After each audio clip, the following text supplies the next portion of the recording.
Inko are not pushing that man advantage. They're playing this way too quiet here. Rebel with 5 nades. That's good. Next on to 7. Can he get another one? He's going to creep on up close here. He knows exactly where they are. That nade's going to do it. Oh, Beautiful. Another one. They're thinking about it. Oh, wow. Look at that grenade. Milos up here. Fireworks. He's got just 3 members of Alpha 7 trying to take him out. Meanwhile, Milos' squad mates trying to roll up as quickly as possible over here. Milos with the shotgun, the SK-12, anticipating the push. Boom! The one-tap dirt nap right there. But here comes the squad mates, fellas, trying to get the revenge. And they want the remaining members of 9Z gone. In fact, I think 9Z's kind of given this up, honestly, because Remix is already gone. I mean, hell, if Kogoats and Reyes end up dying here, that was kind of to be expected. Reyes, he's ran over. He's gone. Kogoats dip it, but can't get away. I think he's also going to be down shortly. Oh, damn. But look, you know what they're going to do? They're probably going to do this, though. I hope no they don't. way. I hope they don't. That south part, that is going to be United's all day. Nice shot. Straight out of Nepal. Starts to crumble. Loops also starts to move up. This is a battle for just near center control. Team Liquid looking pretty good. They had a couple of decent games today. I think they realized with 3 games left, we've got to step it up, and this is their time to do so. But let's see. What is it going to take for both these teams to start fighting? Yeah. Trying to I pop think some rules tires would be of war. huge, too, right now, too. Oh, United for Gaming, Jaguar. We finally have an engagement taking place on the southern bridge. Choco is already going to be gone. Or should be down, I should say. The nade battle, the nade off is in. And Jaguar is pushing up top, I believe. Yeah, that's going to be Jaguar up top. Nice shots. And United for Gaming will fall. They miss Portro and Milovan, who was able to push just over top where they were hanging out. So that's going to free up the southern bridge. And they have the least contention on the bottom. The only ones really they got to focus on next is going to be Team Liquid, who haven't moved too much. The drive-by grenades right there from Maryland. You'll love to see it. Here comes Maryland trying to get some runovers up against X-Force. Looks like X-Force, they were getting spread a little too thin. We saw Fate over there kind of investigating the Wolves, and at that exact moment, Maryland, they recognized the numbers. They had the advantage, and they decided to take that fight here, Hot Juke. 24K bleeding out right behind the tree.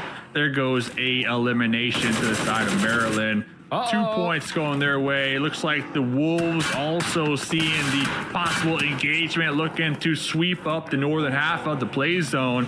But again, for Influence Rage, the other 2, they cannot join into the mix because of X-Force splitting them. So this is going to be a 2v2 that could be pretty bad for both rosters. Coops, though, try to protect Igor. Loops has moved up on him.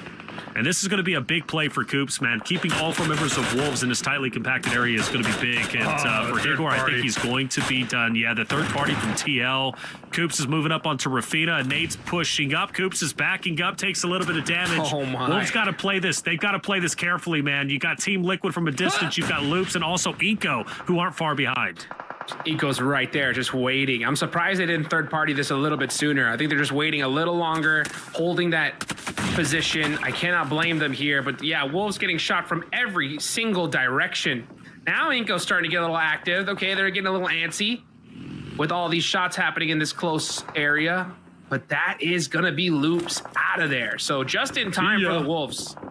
Yeah, that was Strand Paul too, taking shots for the third party onto the Wolves. So the Wolves trying to utilize that southern half of the hillside to maneuver around, but those angles just not there. Maryland looking to make a play. It looks like the dude sent it right smack in the middle, trying to get a little spot to call home here with their vehicle. And well, they're gonna be paying the price right now. I believe Maryland lost 2 in that mix, but over here Alpha 7, they had a 2-2 split. They're going to be grouping up here just a little bit, at least with the trio up against Colgo right now. Colgo is behind the tree. Looks like Revo trying to mow down the grass. The smokes will be blocking the vision for the time being, but they know Colgo's over here.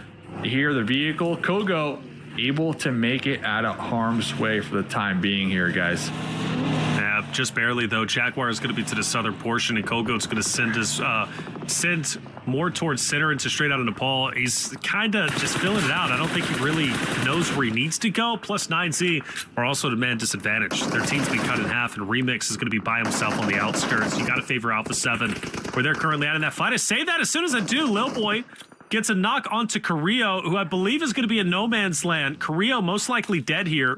So Alpha 7 will finally lose a teammate. It's going to be up to Obscure, Revo, and Guizal. But I say that Guizal backs up. Guizal's going for Carrillo and should be able to get him back into the fight. Good recovery. Beautifully done. And now Coops got to be able to get some shots here onto Ayala. He knows exactly where he is. Ayala's got that nade locked and loaded. He's going to be throwing it right at this tree. Actually, no, he throws it at the other tree there, just in case. Those shots, though, from Coops are going to let him know where he should be focusing. Oh, Ayala throwing the offensive smoke. Very smart. Eliminating those sight lines. Yeah. Buying his team a little bit more time here. It's up to Baton, though. What is he going to do to be able to possibly put that pressure through the window? Oh! Catches Kioski. Beautifully done there from Baton.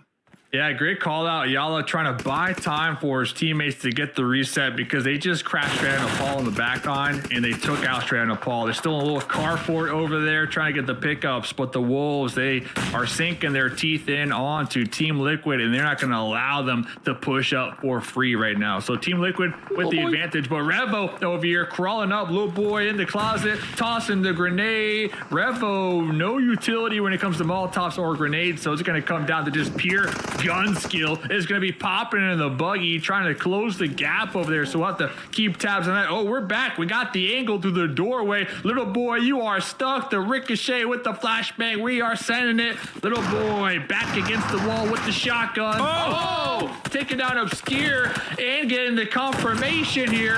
Revo with the pre-fire. Can he get the job done?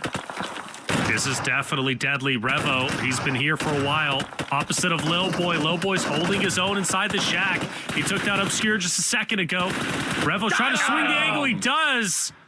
And I definitely feel that could have been executed a lot better. You mentioned the flashbang. Throw that in. Send Obscure in, but man, Obscure full sent it, gets taken down. A wonderful hold from Low Boy's perspective. That'll net at least one more elimination. 9Z been running on fumes for a while. Kogo can't hit the shot on Kioski, who will hold his own. Team Liquid will remain on the map. We're down to our top four. Alpha 7, Maryland, Eco, and Team Liquid. And Eco, they want Team Liquid dead to rights. There's only one more member remaining. It's going to be Kioski on the outskirts. Meanwhile, for Alpha 7, they've worked this hard. To go back-to-back would be huge for them. We talked about the story of them catching up to Wolves, setting the threshold. The potential starts here and now. With Wolves out in 7th place with only one elimination. Alpha 7 at 12 elims, by the way, boys. 12 elims. If they can get 10 points for the winner chicken dinner, which is going to be hard with just 2 players, but very possible. I mean, we're talking about Alpha 7 overtaking Wolves potentially this game alone. They're creeping up on them already with 12 eliminations. Like you mentioned, you got Wolves with only 1. This is already a huge game for Alpha 7. Starting to heat up right when it matters here. Still got 2 Miramars to go. Right now we are in Erangel. Inco Gaming, 5 eliminations. They have this entire east side to themselves and a full squad. The only team with 4 up. Everybody else is just, right now it's just Alpha 7 with 2 and everybody else with solos. So Inco Gaming looking to win this one. Inco Gaming, this is their game to win here. These solos can play spoiler. I do see one of the members, McGrellin, actually knocked out over here. So it looks like all of Inco going to be turning their attention over here to flush them out, pick up McGrellin to get this winner chicken dinner. Oh, you got the confirmation with the grenade. 7-8 popping up real quick with the M4. Taking out that straggler in the back line here, but they are going to lose a member here, Reflections. I think Alpha 7 take this, despite them having the man disadvantage. I think they got it with Guiboy being outside the zone. He's probably going to finish himself off here, deny a point, but Eco's crashing. Eco's coming. You notice Revo's cooking a nade. He pulled it back. He doesn't know. Do I want a nade? Do I want a gun? Do I want a nade? Do I want a gun? Well, he's going to have to make a decision soon with Eco pumping the brakes. The nade is wants to get out, but he's got an opportunity here. He's staying low. He's hugging the corner of the vehicle. He doesn't want to give up any position, but Revo takes damage. He hops in. He's alive. That's Guiboy. I told you, Guiboy could be detrimental, but Guizal takes him out. The smoke will conceal Revo, who stands up, gets his health back in, and it's a 2v3, Dave. That's insane. Inko still not pulling the trigger here, Hot Juke. Still not making the move after hearing those shots. Now Revo with his 7 grenades gonna start to unleash the beast over here. He's got 6 more in hand. They see the smoke. 7-8 will be tossing some grenades of his own here. Revo really trying to do as much damage as possible, trying to get at least 1 knock to allow his squad mate with the alternate angle to get some good looks in here too, Hot Jukes. Inko are not pushing that man advantage. They're playing this way too quiet here. Rebel with 5 nades. That's good. Next on to 7. Can he get another one? He's going to creep on up close here. He knows exactly where they are. That nade's going to do it. Oh, Beautiful. Another one more. 1v3 with the nades. 1v3 with the nades possible. Guizal looks to put the final nail in the coffin. Vitaly has no choice but to back away. But unrelenting is Revo with the nades. He refuses to budge. Guizal finish on to 7. Vitaly takes a risk. Gets Revo down to half health, but it's not enough. Guizal starts to tighten the vice grip. The 2 members of Alpha 7 pushing up, but Vitaly answers back. With Guizal, but it's not enough because Alpha 7 holds on tight in the end, and Revo hits the shots needed to silence Eco Gaming. Alpha 7 go back-to-back in maps 4 and 3, and this time they get 16 eliminations. They should officially be in first place.